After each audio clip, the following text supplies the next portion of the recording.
pero específicamente hay dos datos históricos que son sobremanera muy importantes. Hemos mencionado por una parte el tema de lo que va a ser la batalla de Cañada Stronger. Esto es la batalla de Cañada Stronger, como están observando compañeros, es la fecha del 18 al 25 de mayo de 1934. Vayan tomando nota como siempre. El lugar va a ser justamente Cañada Esperanza, no es Cañada Stronger, sino es Cañada Esperanza, pero se los recuerda porque ha estado muy cerca en realidad de la región llamada Cañada Stronger.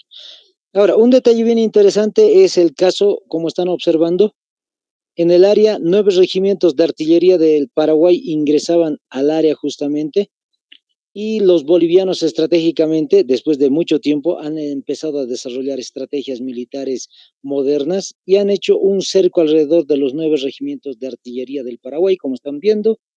No solamente un cerco, sino un segundo cerco, y en el segundo cerco, pues lamentablemente se han encontrado con 200 soldados del Paraguay. Muy aguerridos los paraguayos, van a combatir con los bolivianos.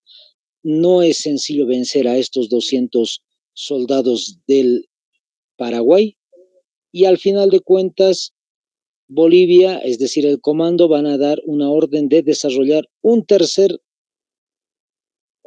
una especie de tercer cerco, vamos a decir, alrededor de las tropas, e interesantemente, una vez derrotados a esos 200 soldados paraguayos, Bolivia está intentando cerrar el tercer cerco, y es el momento en el cual los 9 regimientos de artillería se dan cuenta de todo el suceso y empiezan a huir. Como siempre les comento, no es todo perdido, como están observando, son 67 soldados, perdón, 67 oficiales capturados, como lo dice el periódico La Razón, ahí solamente que tiene un detallito erróneo, 68 decía.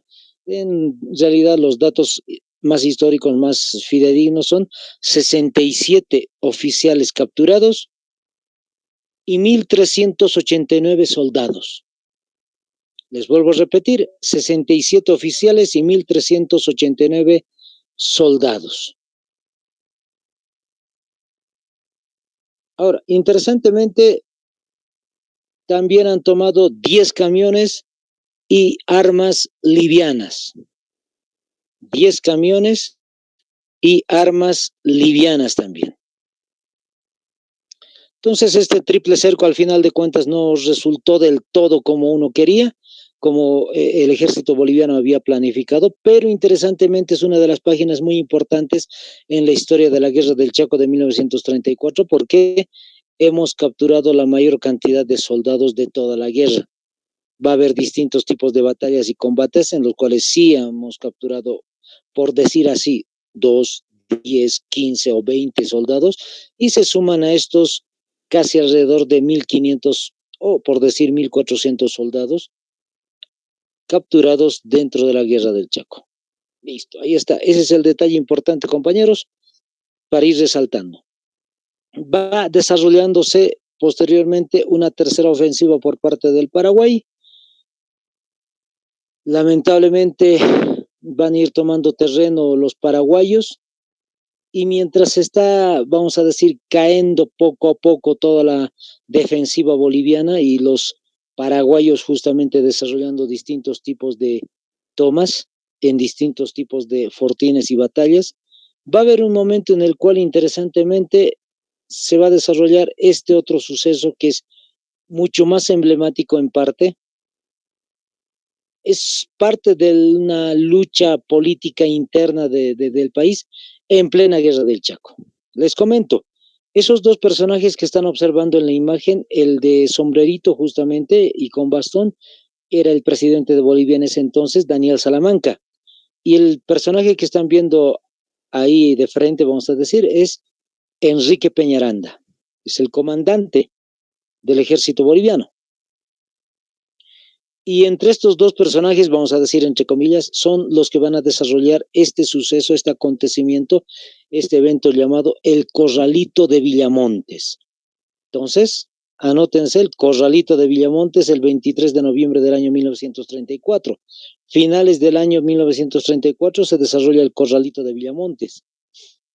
Prácticamente casi a alturas de 1934, Bolivia está ya perdiendo mucho terreno del Chaco, y es ahí cuando el presidente Daniel Salamanca llega hasta el Chaco para destituir justamente al comandante Enrique Peñaranda. Les vuelvo a repetir nuevamente la idea. Daniel Salamanca y Enrique Peñaranda no se llevaban bien. Había una pelea interna entre esos dos personajes, uno el comandante y el otro el presidente de Bolivia. Daniel Salamanca viaja hasta el Chaco, bueno, cercanías del Chaco en Villamontes, y cuando llega hasta Villamontes, Daniel Salamanca lo que va a hacer es destituir a Enrique Peñaranda.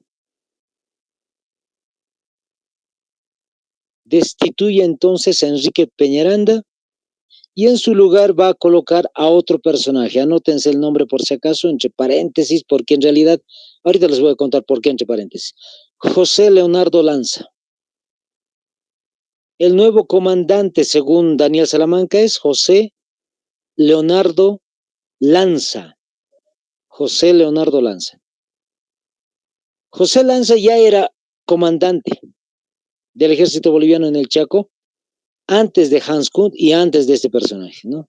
Pero interesantemente fue destituido en su momento y ahora lo que Daniel Salamanca está haciendo es volver a colocarlo nuevamente en el cargo de comandante. Mientras sucede esto, Daniel Salamanca, una vez dada la orden, se va a descansar. Va a descansar Daniel Salamanca en una casita preparada ahí para el presidente de Bolivia, pues es el presidente, entonces han tenido que organizar todo para la llegada del presidente y justamente una casita, un domicilio, vamos a decir, para que descanse el presidente. Se va a descansar y en toda la tarde y noche del 22 de noviembre, fíjense la fecha ahí, 23 dice, eso quiere decir que un día antes ha sucedido toda esta destitución. El 22 de noviembre, pues Enrique Peñaranda no va a querer dejar de ser comandante y se une a dos personajes, vamos a decir, que son subcomandantes del ejército boliviano, pero también la tropa lo apoya. Entre ellos, David Toro, personaje muy conocido, David Toro, que va a ser presidente de Bolivia en su momento, y también Germán Buch, que va a ser también en algún momento el presidente de Bolivia. Entonces, entre estos dos personajes, interesantemente, van a apoyar a Enrique Peñaranda para que no deje de ser comandante. La tropa responde a favor de Enrique Peñaranda y sin que lo sepa Daniel Salamanca, pues la tropa boliviana no le agrada lo que Daniel Salamanca ha hecho. Al día siguiente, ahora sí vámonos a la fecha específica, el 23 de noviembre del año 1934, como pueden observar en la imagen, en medio está Daniel Salamanca, es decir, en la imagen que están viendo al costadito de la fotografía, en una casita, ahí está Daniel Salamanca descansando, vamos a decir así, y cuando despierta, pues lamentablemente lo que va a encontrar es que el ejército boliviano está rodeando completamente la casa de Daniel Salamanca, ahí cerquita del Chaco. Entonces, lo que le van a pedir a Daniel Salamanca es que renuncie. El corralito de Villamontes, compañeros, había sido golpe de Estado en Bolivia en plena guerra del Chaco. Vayan tomando notas si desean, compañeros, como siempre, que no se les olvide los datos. El corralito de Villamontes entonces había sido la obligación a que renuncie Daniel Salamanca. Le están obligando a que renuncie Daniel Salamanca solo por haber destituido al comandante Enrique Peñaranda. Las tropas no están de acuerdo, entonces prefieren que el presidente renuncie en vez de que continúe en el cargo.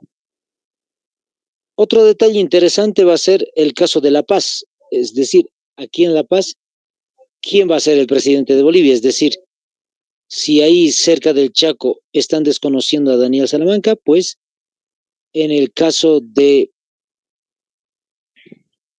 La Paz, el vicepresidente es el que va a tomar el mando.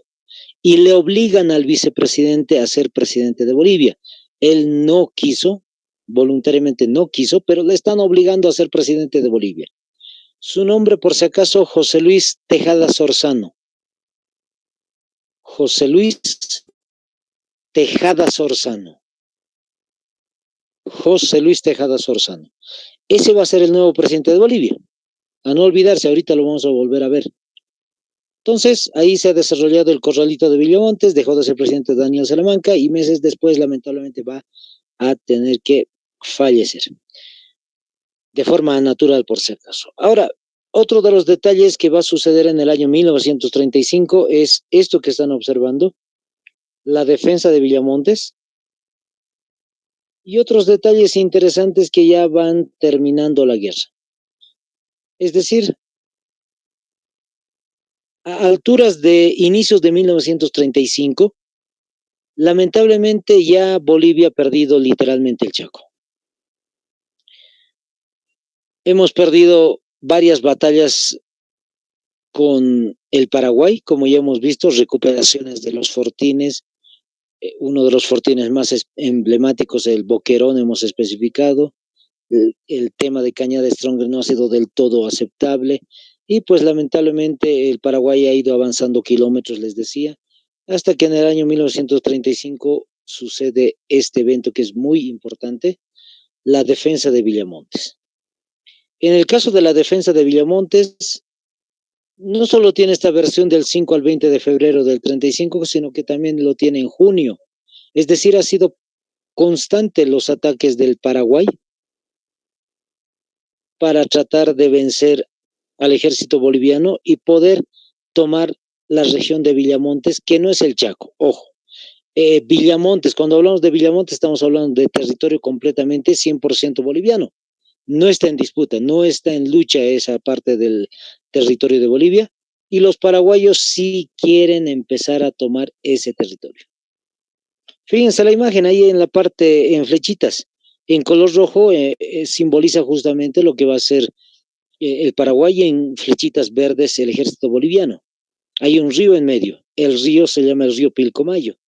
Entonces, en medio de este río, por decir así, se va a desarrollar un enfrentamiento porque en algún momento los paraguayos van a intentar pasar río Pilcomayo para poder tomar la región de Villamontes. Cosa que interesantemente los bolivianos van a defender muy bien. Y el personaje, el comandante que va a hacer posible esta defensa estratégica, vamos a decir, al mando de todo el ejército, va a ser Bernardino Bilbao Rioja. Posteriormente, ya cuando falleció, le están colocando el título de mariscal, por si acaso, no es que ya era mariscal en ese tiempo. Era general, sí, pero no era mariscal. Bernardino Bilbao Rioja. Es un personaje también emblemático en la historia de la guerra del Chaco, en la historia de en la historia de Bolivia, perdón, en la guerra, el conflicto Paraguay-Bolivia. Ahora sí, interesantemente, como siempre les digo, ahí defendió no solamente en febrero, sino va a ser otros tipos de batallas en marzo más o menos, tratando de volver a tomar parte de lo que va a ser Villamontes, el Paraguay, y pues Bolivia va a ir defendiendo muy bien todo el sector. Hasta que al final, pues, vamos a decir de alguna manera, se cansa el Paraguay y no van a poder continuar el intento de toma de esta región.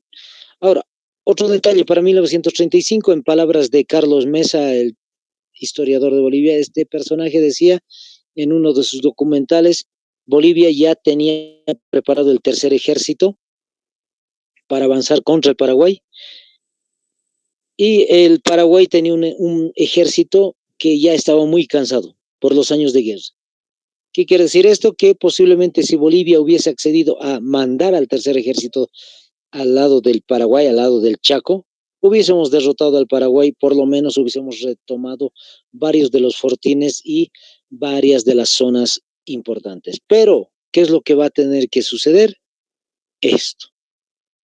La firma del protocolo de paz del 12 de junio de 1935. Es el día cuando termina todo el conflicto de la guerra del Chaco, y cuando decimos firma de protocolo, vayan tomando nota y saquen captura, estamos hablando de el caso de un tratado casi forzado por parte de la Argentina. Argentina es el mediador del conflicto Paraguay-Bolivia, y pues Argentina tiene la posibilidad de apoyar a cualquiera de los dos países. En este caso lo va a hacer al Paraguay. ¿Y qué es lo que va a suceder? Pues va a hacer todos los intentos de que Bolivia firme un tratado de paz con el Paraguay, haciendo que Bolivia casi obligatoriamente, por el caso de Argentina, que es un país gigantesco y tiene un ejército más grande, posiblemente pueda iniciar un conflicto con Bolivia. Entonces, pues el presidente José Luis Tejada Sorzano tuvo que firmar este tratado de paz casi obligatorio. Es un protocolo, ¿qué quiere decir? Que es una especie de borrador, si quieren, a lo que va a ser posteriormente el tratado de paz. Se termina la guerra del Chaco ese 12 de junio del 35, sin que Bolivia haya mandado el tercer ejército completamente. Y años posteriores, lo que va a suceder es el 21 de julio del 38, la firma ahora sí definitiva del Tratado de Paz y Amistad, Bolivia-Paraguay. Bolivia-Paraguay entonces termina justamente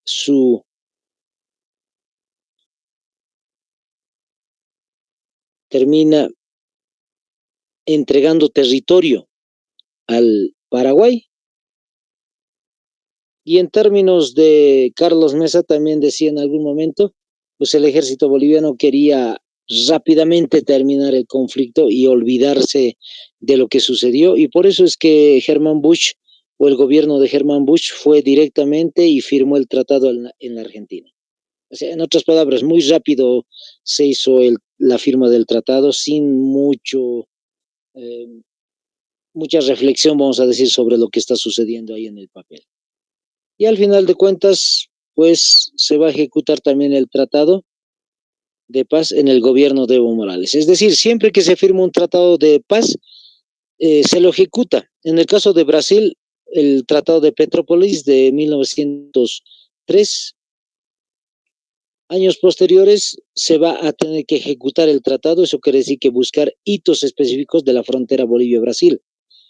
Muchos ministros seguramente, personajes importantes militares van a llegar hasta el área, y lo que van a hacer simplemente es coincidir en qué punto comienza Brasil, en dónde termina Bolivia. En el caso de la ejecución del Tratado de Paz del año 2009, va a ser Evo Morales y Fernando Lugo, los presidentes de Paraguay y Bolivia, quienes van a especificar el punto específico de la frontera entre estos dos países, y con eso termina completamente este suceso, acontecimiento de la guerra del Chaco. Las consecuencias son estas. Como están observando, la consecuencia o una de las consecuencias muy importantes es que lamentablemente Bolivia pierde 235.000 kilómetros cuadrados. Hay en algún caso, no se van a hacer mucho problema, compañeros, hay datos que dicen 234.500 kilómetros cuadrados. En algún caso se los redondea, por eso es que aparece muchas veces así también. Ya sea en láminas o en páginas de internet lo van a encontrar de esta manera a veces, 235.000 kilómetros cuadrados. Pero lo importante, una de las consecuencias que también son importantes, resaltantes, pero que hasta ese momento no se sabía todavía, es que Bolivia había defendido Villamontes. ¿Y qué es Villamontes para nosotros al día de hoy? Es territorio de hidrocarburos. Entonces, si imagináramos por un momento qué es lo que sucediera si Paraguay hubiese obtenido justamente la zona del Chaco y además hubiese tomado Villamontes, posiblemente ahorita Paraguay hubiera sido un país rico en gas y petróleo, cosa que no ha sucedido. El general Bernardino Bilbao Rioja, como habíamos dicho, ha tenido la posibilidad de defender justamente Villamontes, y al final de cuentas, pues es una zona de hidrocarburos muy importante para Bolivia. En el caso del Paraguay, en el caso del Chaco, no se ha podido encontrar petróleo. Ahí está. Es uno de los motivos por los cuales había comenzado la guerra del Chaco, e interesantemente, pues no se encontró petróleo en el área.